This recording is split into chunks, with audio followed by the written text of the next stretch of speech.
Ассалаумағалейкум достар, дәл осы видеоны көріп жатсаңыз, онда достар барынша тарқатуға тырысыңыздар. Лайк басыңыздар, обязательно комментарийге өз пікірлеріңізді жазыңыздар, потому что мен мақұл Қазақстанның бір ішіндегі оқиға жайлы емес, Қазақстанның белгілі бір қаласындағы болып жатқан бір жағдай жайлы емес, біздің жалпы қазақ ұлтына әсер еткісі келген өзге елдегі азаматтың жағдайы жайлы айтып жатырмын. Оның біздің қазақтың ішінде шығарған шуы жайлы айтып бергім келіп тұр. Сондықтан да осы видеоны барынша до конца көруге тырысыңыз. Вообще достар, давайте бірінші Алекс Лесли деген кім, сол жайлы тоқталып кетейікші.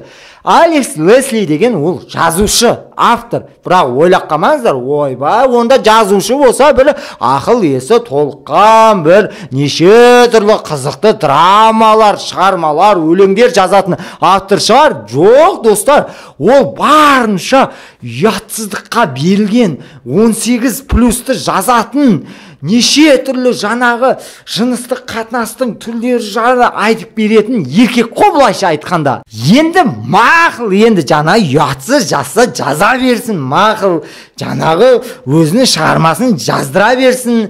Енді біз енді жалпы оны вообще танымаймыз да, кім екенін ше, білмейміз де надо будет ше. Енді өзінің бір жеке бір кішкентай бір адамдардың кругында бір атақты болса атақты шығар. Енді мен жалпы осы шудан кейін ғана оны біліп тұрмын. Сіздер қашан мүмкін баяғыдан біліп жатқансыздар. Мен жеке өз басым, өзімнің мнением жақында ғана білдім оны. Вообще білмейтін едім оны. Ол енді мақұл жазса жаза берсін. Жоқ, ол шығармасын жазып, сол аз ғана адамдардың арасында тарқатқысы келмейді.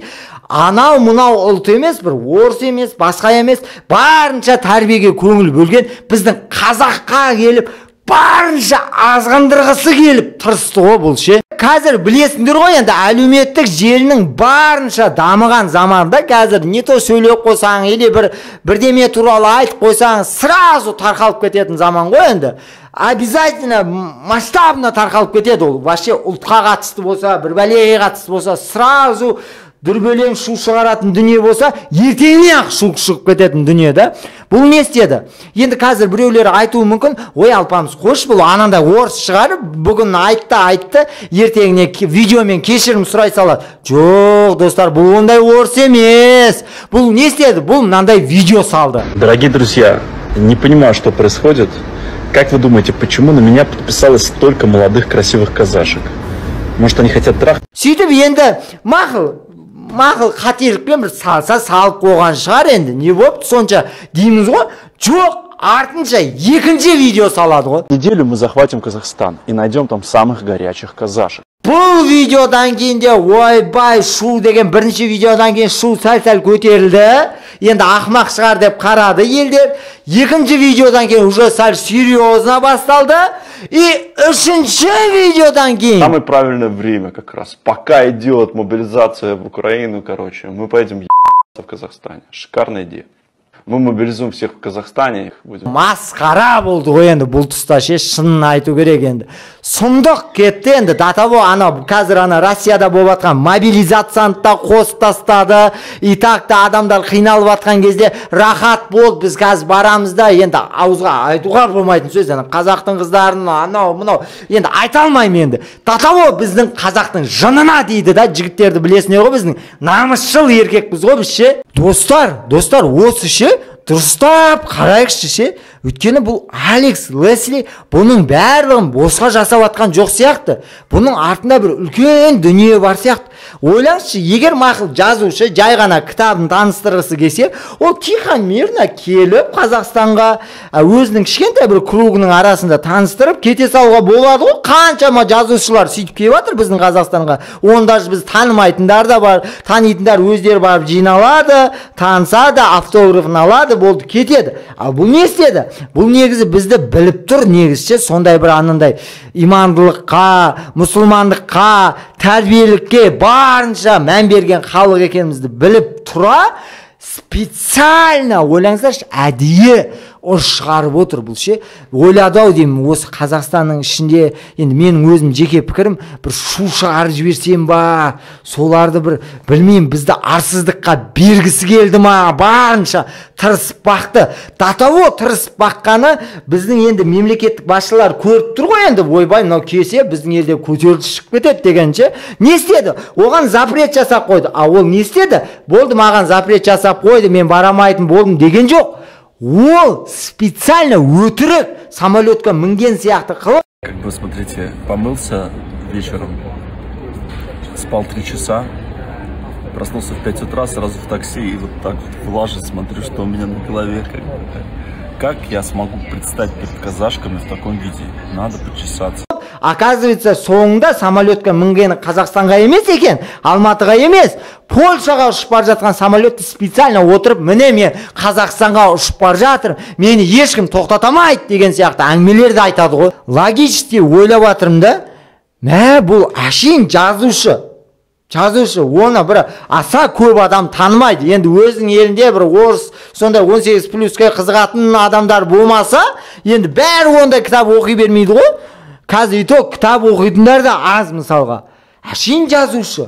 Ол енді жазушы ғой, ойланатын адам, постоянно ізденетін адам, дұрыс па? Ол ақмақтық жасай алмайды ғой, етіп. Бұның атында бір бәле тұрған сияқты жігіттер, қыздар ше, потому что ойлаш, әшейін жазушы. Мақұл өзінің кітабы жайлы емес, өзінің кітабына қатысты емес, ішінде әңгіме емес. Бұл кәдімгідей бір ұлтқа, сол ұлттың ішінде қыздарға қатысты айтып жатыр да. Бұның басы екеу емес қой, ертең Алматыға келсе точно өлетін білетін адам ғой. Жарайды. Біз қазақпыз, өте момын мемлекетпіз, масқара, сондай адамбыз да, енді біз ше, енді кешірімді халықпыз.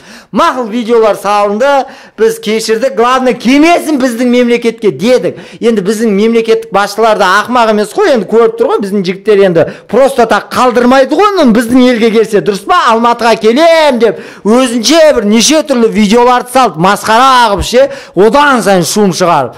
Біздің елге запрет жасады, мақұл сонымен тоқтай сал. Жоқ, тоқтамайды ғой, ол не істейді? Мен Алматыға ұшып бара жатырмын, достар. Мені ешкім тоқтатамайды. Мені тоқтату үшін аэропортта не, сендер ойлайсыңдар ма, 10 мың адам жиналып тұрады деген сияқты видео салады ғой. Жоқ, мақұл, құрсын, Құдай-ай, салсын видеоны ше.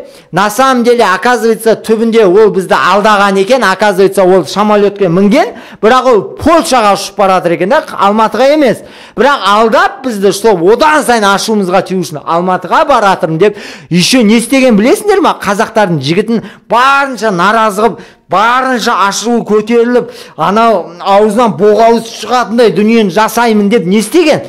Бұл ана қазақ қызы Инстаграмда типа болған жазған сияқты жасаған ғой. Абайлаңыз, біздің қазақтың жігіттері жана сіздерді күтіп алмақшы, бірден анау болса, ой рахмет, сендер болмасаңдар қайтем, үйтем, бүйтем, короче, неше түрлі дүниені жазған ғой. И чтобы специально сторисіне салған, өзі же обсуждаемый ғой, енді оны шу шығарып жатыр деп.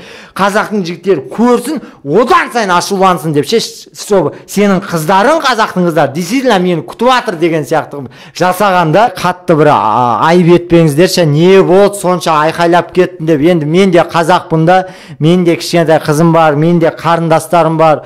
Біреу қазақ, мақұл мен қарындастарым болмасын, басқа болмасын, просто қазақ болған екен, қазақтың қыздарына сөйтіп айтып отырса, блин, сен де ашуланып кетесің ғой, реально родной мойындаш, сен де ашуыңа тиді ғой осы оқиға. Ойлаш, сендердің де әпкелерің бар, қарындастарың бар, арттарыңнан еріп атқанда, шынымен ашуға тиеді ғой. Мақұл, Құдай-ай, ұшып келе жатырмын дейсің, еще ұшып келіп, Қазақстанда мен Алматыға келдім, маған ешкім тиісе алмайды. Еще білесің ба қандай видео шығады саған? Қазақтардың жігіттері типа жиналып осымен суретке түсіп атқан сияқты қылып видео жасаған ғой. И соңында оказывается бұның барлығы өтірік екен. Оның Алматыда бір адам бар екен, типа фейк сияқты сондай видео жасаған. И соған жіберген, анау сторисіне салғанда одан сайын ашуландырған ғой.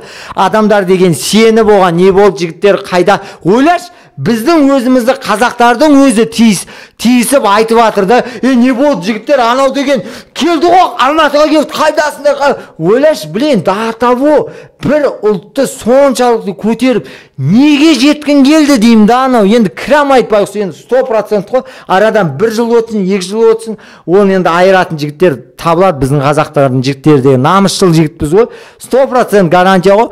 Бірақ мен ойлаймын да, шын айтам, ойларыңызды жазып кетіңіздерші комментарийге да, қалай ол әшейін жазушы? Ну не может быть деймін да, мен басында мүмкін емес да, мүмкін емес ол. Просто жазушы осындай шу шығару. Білмеймін, артында бірдеме бар сияқты. Сіздер қалай ойлайсыздар? Міндетті түрде маған тіркеліңдер, алдағы уақытта қызықты видеолар болады. Комментарийге өз ойың жаз, мен оқимын. Жарай ма?